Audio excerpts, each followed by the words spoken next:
ಜೀವನದಲ್ಲಿ ಬೆಳಿಬೇಕಂದ್ರೆ ಇರ್ಬೇಕು ಪುಷು. ಈ ಸಿನಿಮಾ ಹಿಂದೆ ನಿಂತವ್ರೆ ನಮ್ಮ ಯಶ್.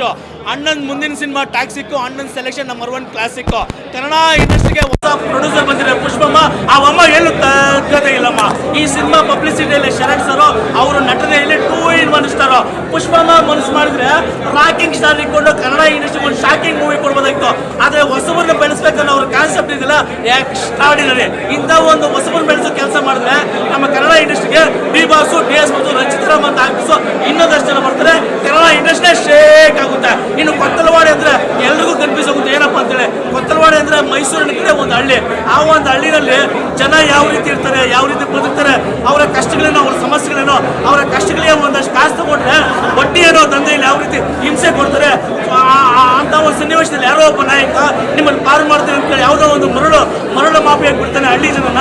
ಅವರಲ್ಲಿ ಯಾವ ರೀತಿ ಕಷ್ಟಗಳು ಪಡಬೇಕಾಗುತ್ತೆ ಅನ್ನೋ ಒಂದು ಒಳ್ಳೆ ಸ್ಟೋರಿನ ಶ್ರೀರಾಜ್ ಅವರು ಅದ್ಭುತವಾಗಿ ಡೈರೆಕ್ಷನ್ ಮಾಡಿದ್ದಾರೆ. ಇನ್ನು ನಮ್ಮ ಪೃಥ್ವಿ ಅಂಬರ್ ಅವರು ಇದಕ್ಕಿಂತ ಮುಂಚೆ ಕೆಲವು ಸಿನಿಮಾದಲ್ಲಿ ಮಾಡಿದ್ರು. ಆದರೆ ಈ ಸಿನಿಮಾದಲ್ಲೇ ಒಳ್ಳೆ ಹೆಸರು ಮಾಡ್ತಾರೆ. ಅವರು ಒಳ್ಳೆ ಫಿಟ್ನೆಸ್ ಮತ್ತು ಆಕ್ಷನ್ ಮಾಡಿದ್ರೆ. ಇನ್ನು ನಮ್ಮ ಕಾವ್ಯ ಶೈವ್ ಅವರು ಲಂಗದವಣೆ ಹಾಕೊಂಡು ಲಕ್ಷಣವಾಗಿ ಮಾಡಿದ್ರೆ ಸೂಪರ್ ಆಗಿದೆ.